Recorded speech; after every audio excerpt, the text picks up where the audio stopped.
Bienvenidos a otro tema más en nuestro estudio sobre las trompetas del Apocalipsis.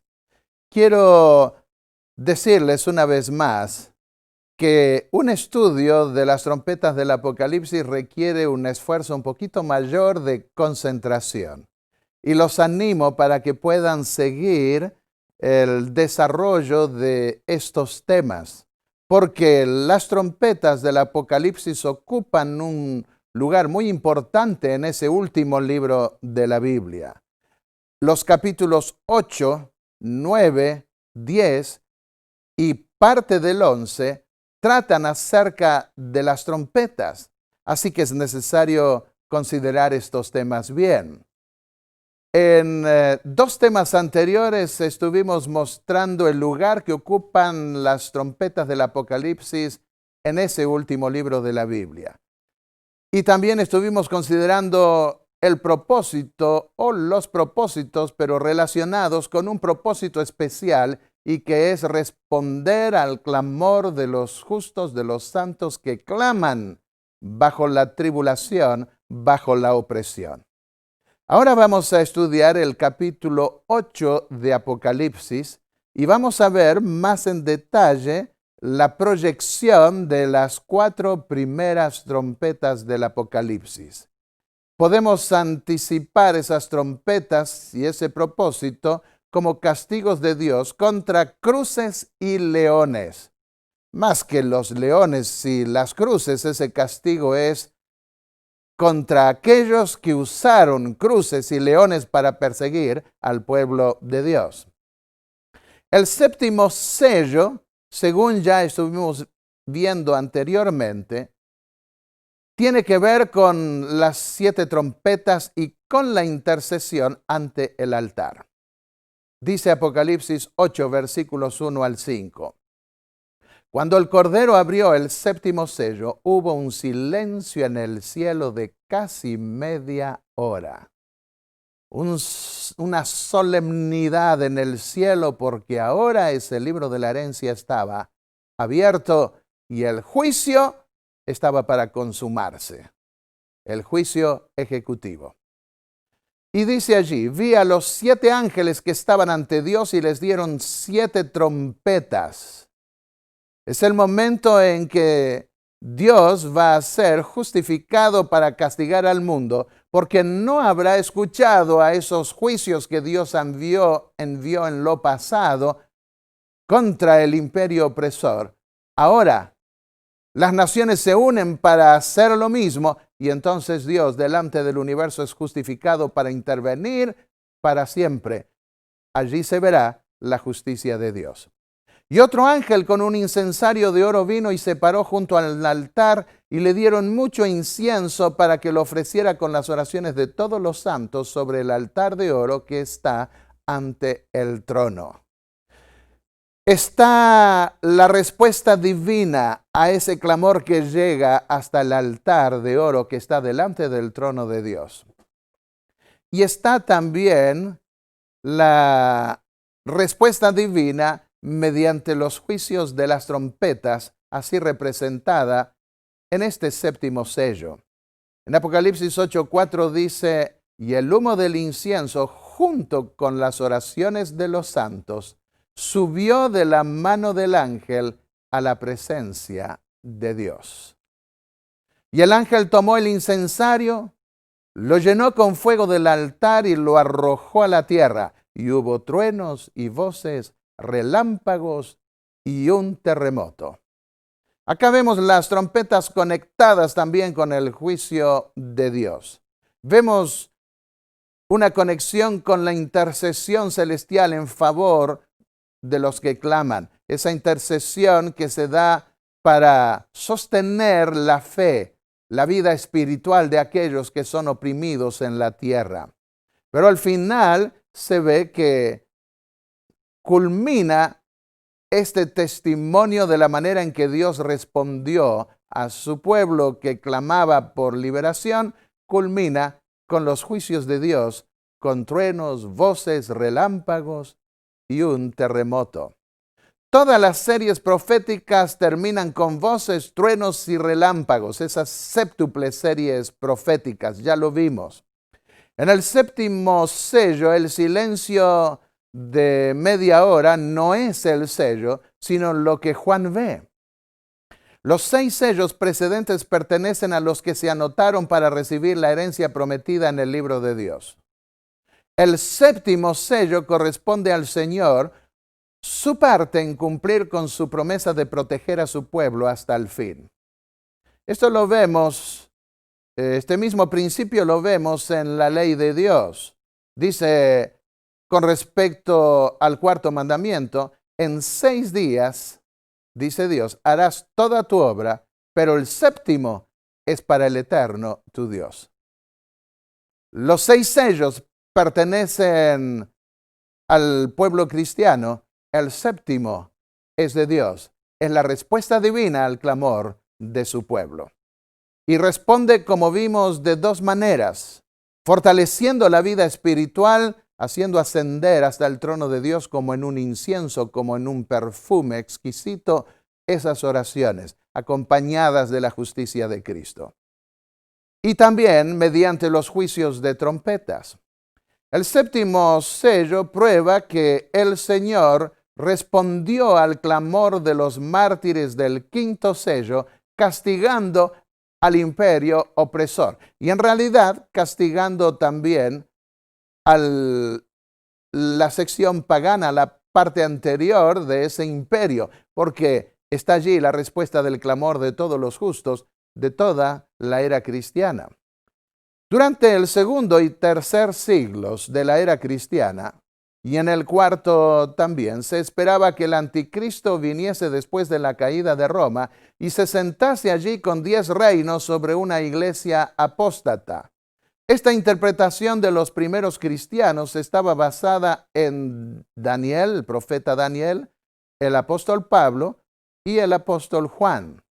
Roma era una ciudad perseguidora y se creía que Roma iba a ser destruida, que Dios iba a intervenir y salvar a su pueblo, pero que cuando cayesen los césares romanos vendría el anticristo romano.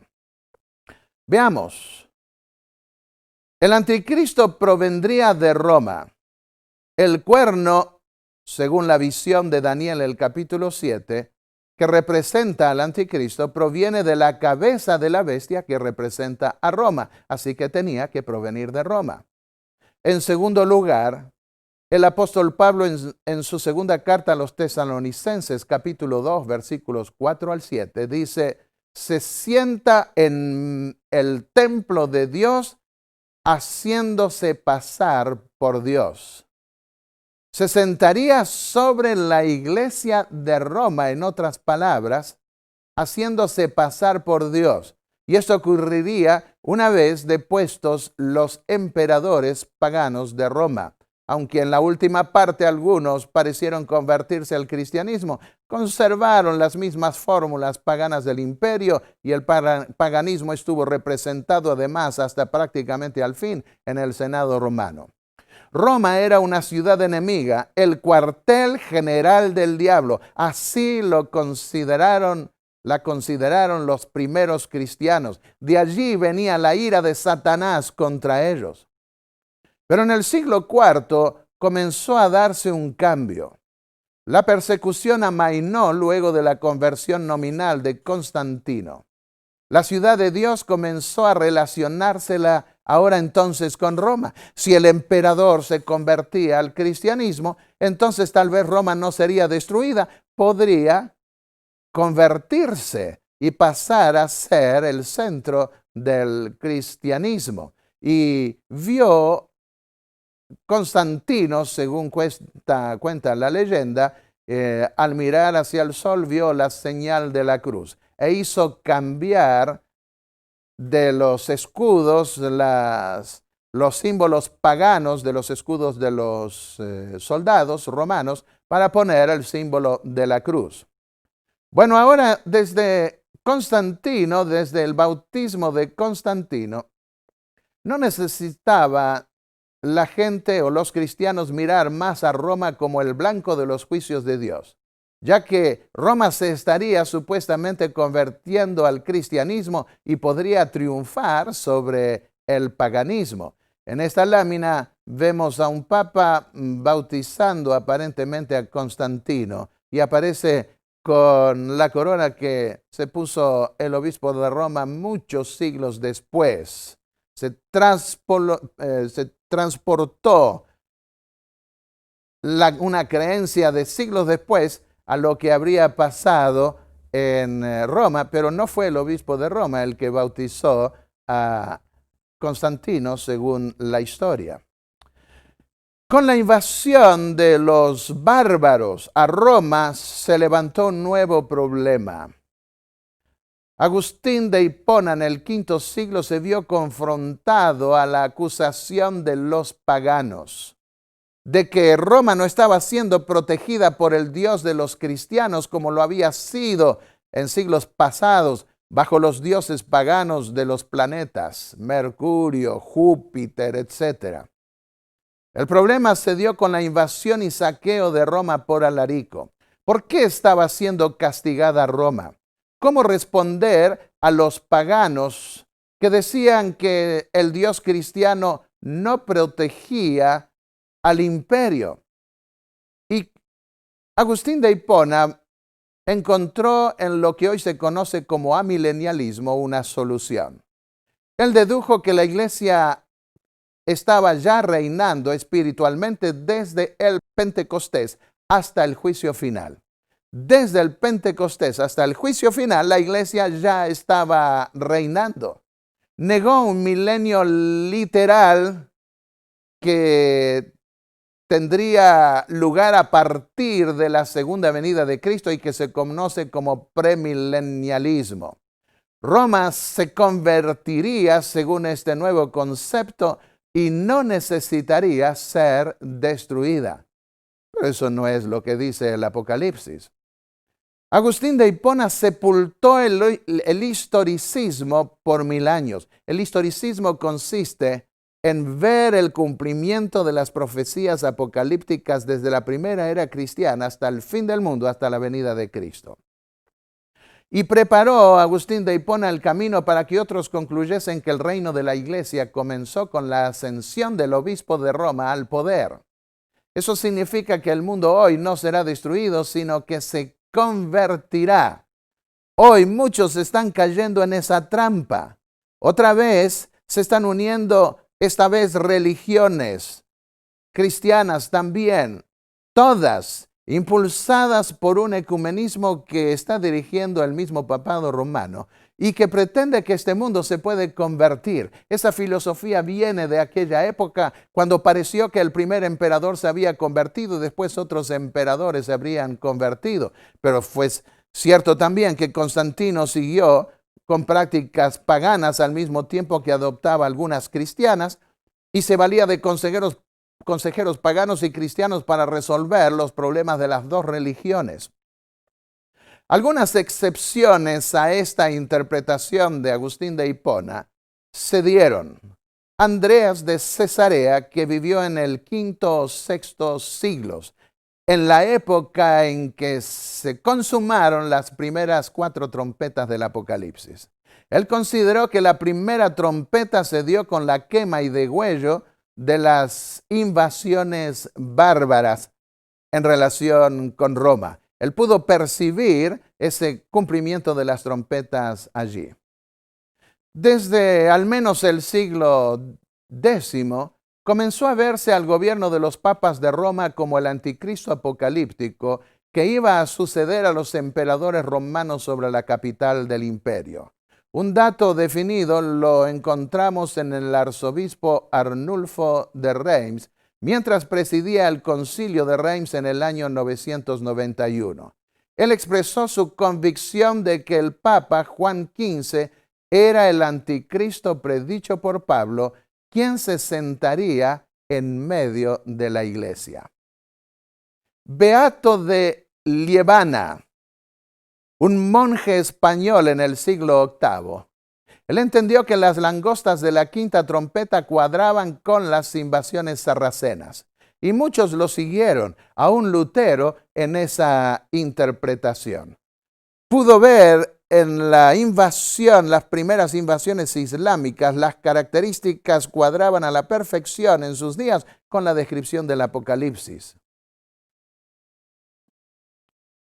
Los juicios de Roma, los juicios contra Roma, constituyeron el principio que permitió a los protestantes confirmar el cumplimiento de las primeras 4 trompetas y de las 2 siguientes. En Zúrich, en el siglo XVI, Heinrich Bullinger interpretó que la 5ª trompeta eran los sarracenos y la 6ª trompeta los turcos otomanos que invadieron el Sacro Imperio Romano y que atacaron el Imperio Romano Oriental que estaba en Constantinopla. Más de 100 protestantes lo siguieron y pasó a constituir esta interpretación la interpretación clásica protestante. En el 7º sello nosotros vemos castigos contra Roma al último imperio en sus 3 fases pagana, medieval, papal y en la Babilonia moderna. Allí se dan las 7 trompetas en esas 3 fases.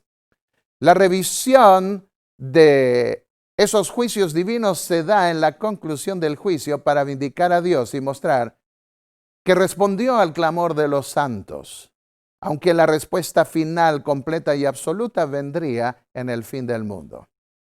Encontramos en esas 7 trompetas 7 frenos divinos para impedir que prevalezca el último imperio, el Imperio Romano, contra el reino de Dios.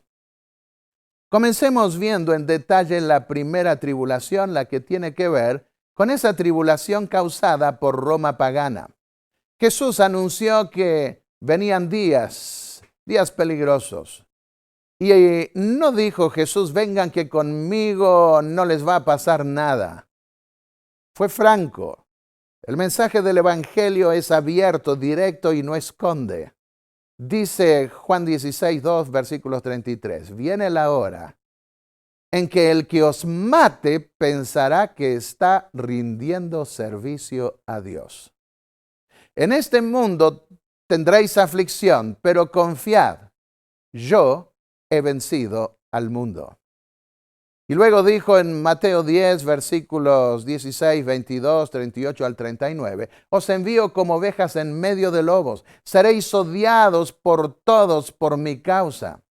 Quien no toma su cruz y sigue en pos de mí no es digno de mí. El que quiera salvar su vida la perderá, pero el que la pierda por causa mía la encontrará. Si el mundo os odia, recordad que me odió a mí primero. Recordad las palabras que os hablé. El siervo no es mayor que su señor. Si ellos me persiguieron, os perseguirán a vosotros también. San Juan capítulo 15, versículos 18 y 20. No podemos nosotros pretender que el mundo nos trate mejor que a Cristo. Y sin embargo, no seremos dejados solos, porque el Señor estará en los momentos de prueba con nosotros.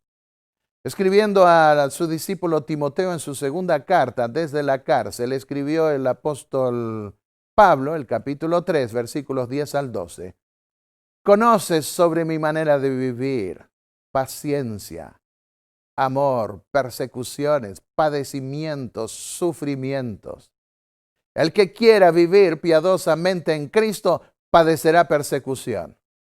No te sorprendas, le está diciendo en otras palabras a Timoteo, si tienes que padecer, si tienes que sufrir tribulaciones. Porque los que quieran vivir piadosamente en Cristo verán la ira del diablo, pero Dios guardará a sus hijos. No tengas temor de lo que vas a sufrir, dijo Dios a la 2ª iglesia del Apocalipsis. El diablo pondrá a algunos de vosotros en la cárcel para probaros y tendréis tribulación. sé fiel hasta la muerte y yo te daré la corona de la vida. Dios responde al clamor de la primera tribulación causada por el Imperio Romano pagano mediante las primeras 4 trompetas. Eso es lo que nosotros vemos. Las tribus germanas o bárbaros que habían estado invadiendo el Imperio Romano ya desde el primer siglo, ahora consuman su obra de terminar con el poderío de los césares romanos en Occidente. Y las primeras 4 trompetas acabaron con el Imperio Romano de Occidente. Vemos aquí con estas líneas trazadas de las invasiones bárbaras cómo desde el primer siglo cristiano hasta el siglo VI o hasta el siglo V mayormente se fueron extendiendo hasta que cae Roma imperial occidental. La primera trompeta se describe así en el Apocalipsis. Y el primer ángel tocó la trompeta, y fue hecho granizo y fuego mezclado con sangre, y fueron enviados a la tierra, y la tercera parte de los árboles fue quemada, y toda la hierba verde fue quemada. Se ha vinculado esta primera trompeta con la invasión de Alarico. En los siglos IV y V, el rey de los visigodos.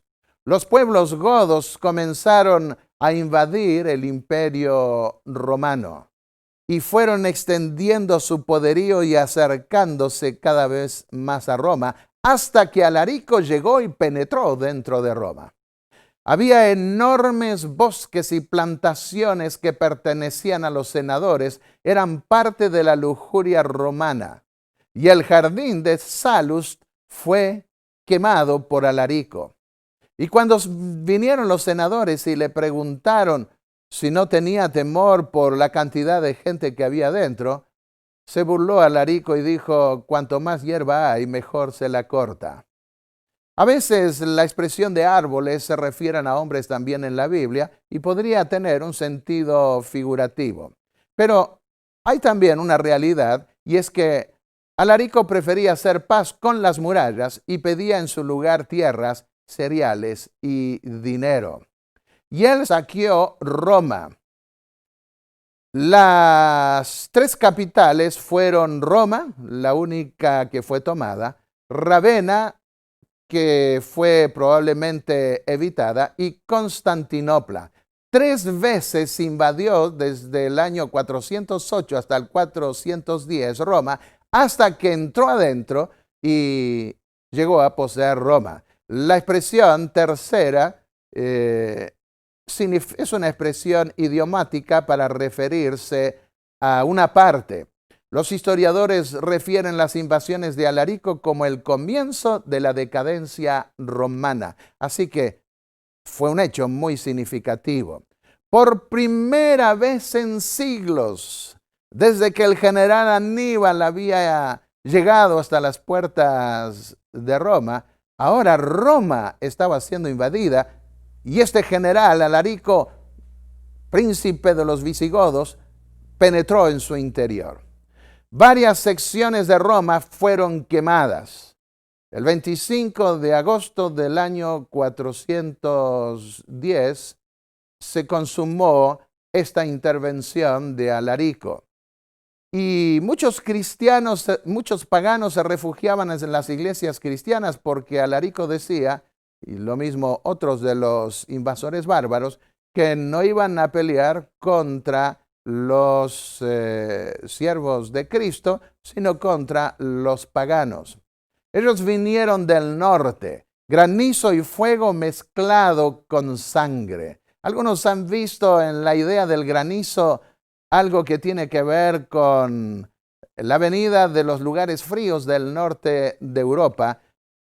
Y el primer asedio de Roma fue también en invierno. Él decía: hago guerra contra los romanos y no contra los apóstoles del Señor. Por eso no destruyó iglesias cristianas. En Isaías 30, versículos 30, se describe de una manera parecida un castigo divino. También en Isaías 28:2, como granizo y viento destructor. con ira y fuego consumidor, con truenos y granizo. Así se describe la invasión de ejércitos opresores. Alarico tomó, dicen los historiadores, tomó Roma con ira y venganza en su corazón, lo que estaba representado en el granizo según acabamos de ver. Si la primera trompeta estaba representada por granizo y vino de los fríos vientos del norte de Europa, la segunda trompeta iba a estar representada por una montaña ardiendo y provenir del sur trayendo los vientos calientes del norte de África. Veamos la segunda trompeta entonces. ¿Qué dice Apocalipsis 8, versículos 8 y 9? El segundo ángel tocó la trompeta, y como un gran monte ardiendo con fuego fue lanzado en el mar. Y la tercera parte del mar fue vuelta en sangre, y murió la tercera parte de las criaturas que estaban en el mar, las cuales tenían vida, y la tercera parte de los navíos pereció. Acá nosotros vemos otra vez la expresión la tercera parte, que implica no un castigo total, sino parcial. Genserico fue el general de los vándalos que por medio siglo estuvo atormentando al imperio romano. Significa ganso feroz. Él se estableció cerca de, primero en la zona que hoy es España. Yo no sé si hay alguna relación entre Genserico y ganso, pero algunos han visto ese significado, otros han visto otros significados en su nombre. Lo que nos interesa es lo que hizo. Él se estableció finalmente en el norte de África después de haber estado en España por poco tiempo y se convirtió en un marinero. Y él tomó Roma por segunda vez en la historia. Está representado por una montaña ardiendo arrojada al mar. Y eso se cumplió casi literalmente. Fue rey del año 428 al 477. Durante medio siglo, él se consideró el azote de Dios. Podemos ver aquí la lámina que proviene de las monedas de aquella época. Dominaba el mar Mediterráneo, causaba estragos y por segunda vez destruyó en forma parcial a Roma. Fue en el verano del año 455. Oh monte destructor, dice Jeremías 51, 25, tú que destruyes la tierra entera. Roma fue saqueada en el verano y vino de las cálidas tierras del norte de África. Aún los peces del mar son tenidos en cuenta. Y barreré los pájaros de los cielos y los peces del mar. Porque el Señor de las huestes tiene un día contra los barcos de Tarsis. Isaías 2:16. Así que aquí se representan guerras marítimas en el Apocalipsis. Y habla de una tercera parte del mar. Podría referirse a una posible destrucción de la fauna marina que obstruía el comercio, como se ve en Oseas 4:3 y Sofonías 1:3. Cientos de hombres fueron tomados cautivos y degollados en alta mar. Le gustaba a Genserico tomar a hombres jóvenes que les perdonaba la vida cuando destruía ciudades enteras, los llevaba en alta mar, allí los degollaba y con su sangre, con todo su cadáver, los arrojaba al mar para alimento de los peces.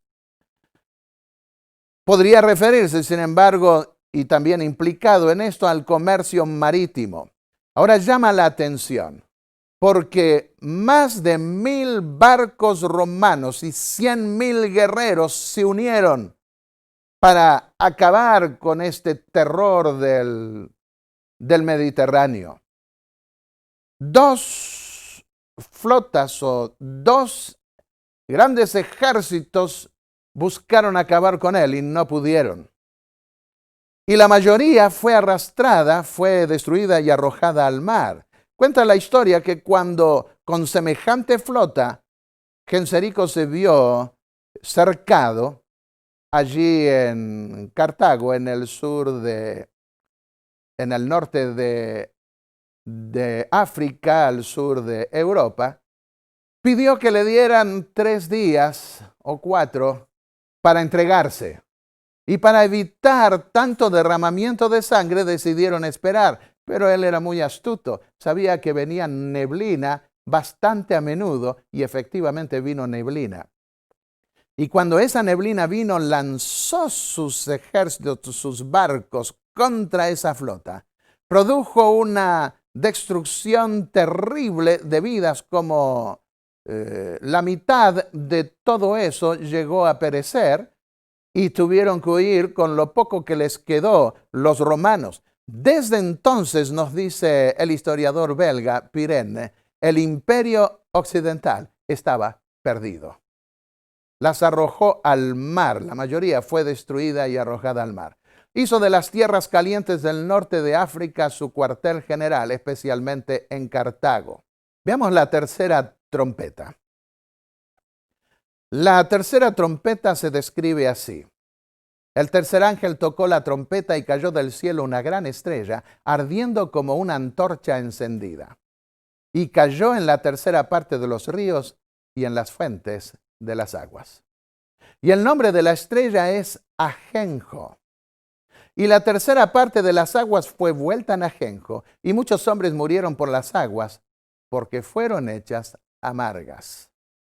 Acá nosotros podemos ver que en esta tercera trompeta, en este tercer juicio o castigo de Dios, hay un castigo parcial, no completo, de allí el significado.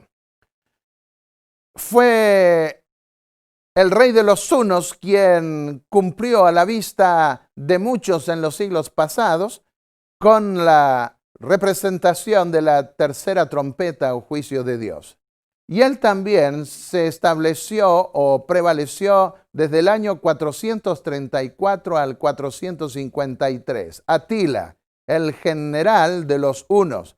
Los hunos no eran germanos, sino de origen más asiático. Y ellos fueron invadiendo el imperio romano. Llegó a tener un ejército de hasta 700 u 800 mil hombres.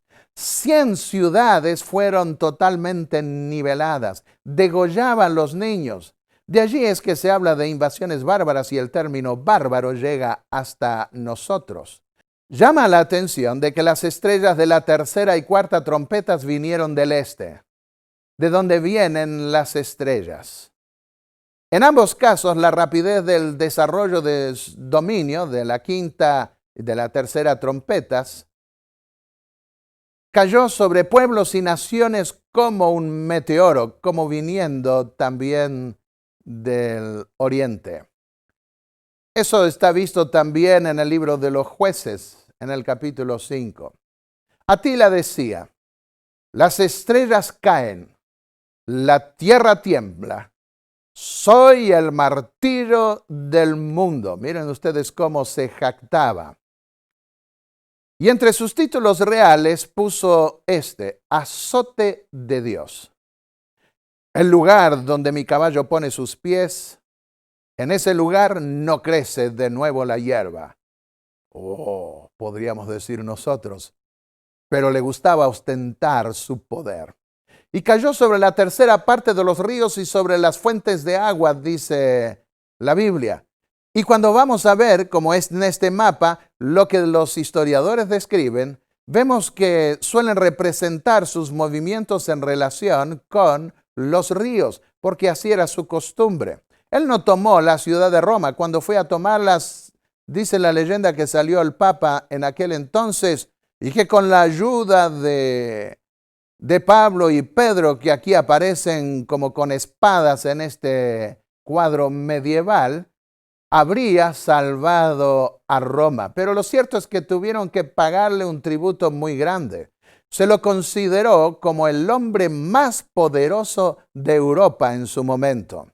Y al destruir lo más preciado de la gente, llenó de amargura a los pueblos como si les diese de beber ajenjo. Esta expresión la encontramos también en Lamentaciones, el capítulo 3.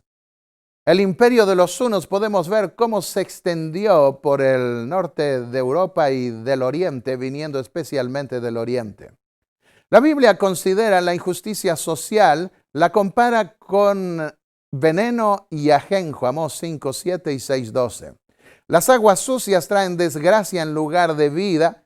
Dios da ajenjo y aguas amargas para comer y beber, lo que implica dispersión y muerte. Así comenzaba a ser dispersado cada vez más el imperio romano, que iba perdiendo su fuerza. Estas son expresiones bíblicas que estoy añadiendo para dejar que la Biblia se interprete a sí misma. Más de 100 ciudades fueron despojadas de sus objetos más valiosos y de su riqueza. Requería un tributo exorbitante para un imperio exhausto por la lujuria, el dinero, la extravagancia y la preparación para la guerra. Así se consumía, se debilitaba el imperio romano. Su gran imperio, sin embargo, murió con él.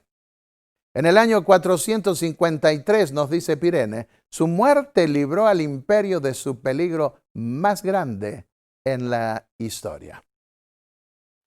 Si la primera trompeta caía como granizo que venía del norte, y la segunda trompeta como una montaña ardiendo del sur, del norte de las tierras calientes del norte de África, cayendo en el mar, la tercera trompeta provino como una estrella que viene del este, que cae, y las estrellas vienen del este. Entonces, ¿en qué consistiría la cuarta trompeta?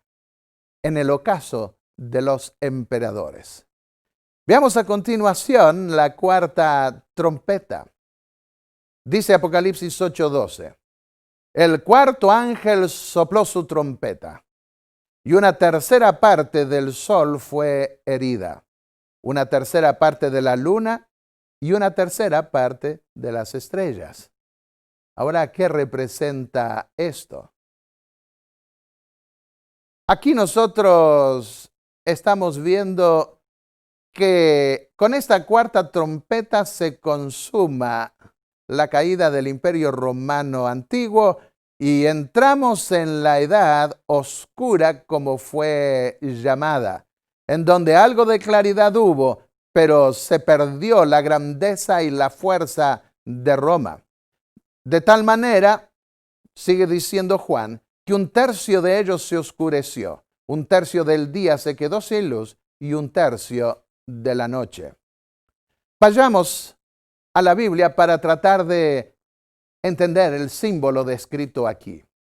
En Ezequiel 32, 7 al 9 dice, cuando te haya extinguido, y habla del juicio de Dios contra el imperio egipcio, cubriré los cielos y oscureceré sus estrellas.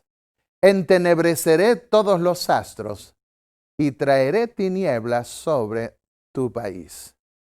Acá vemos que esta figura del oscurecimiento de los astros, del sol, incluso de la luna, tenía que ver con la desaparición de un imperio, con la destrucción de un imperio. Pero es la tercera parte la que es afectada, según lo que se menciona. Una tercera parte del sol, de la luna y de las estrellas fue herida. Se pasa ahora al desmembramiento del imperio romano, que se manifiesta en los pies, mezclando barro cocido con hierro. Ese desmembramiento del imperio romano se dio a partir del año 476, cuando cayeron los césares de Roma y nunca más hubo emperadores allí. El ocaso de los emperadores. El último emperador fue un muchachito, un chico todavía empezando casi la adolescencia, con 12 años, y fue Romulus Augustus. Y con él termina el imperio romano occidental. Llama la atención que el fundador de Roma fue Rómulo y el último emperador se llamó Augusto. Su último emperador se llamó Rómulo Augusto. Se creía que la autoridad de los emperadores provenía de los cuerpos celestiales. El emperador romano era deificado como hijo de Dios y hasta tenía una aureola detrás en muchos casos. Y la deposición del emperador de Roma por Odoacro marca el fin del Imperio Romano Occidental, la caída de la antigua Roma y el comienzo de la Edad Media o Edad Oscura, como fue llamada por muchos historiadores, en Europa Occidental. Eso nos confirman los historiadores. Se compadeció, sin embargo, Odoacro de este muchacho de 12 años y se tienen registros de que siguieron alimentándolo durante el resto de su vida. Al hablar de un tercio, no habría más emperadores en Roma. Ravenna y Constantinopla, los otros dos centros del Imperio Antiguo Romano, permanecieron como la sede del Imperio Romano Oriental. Así vemos en Roma ahora aparece el Papa de Roma. En Ravenna está el exarcado y en Constantinopla el emperador oriental.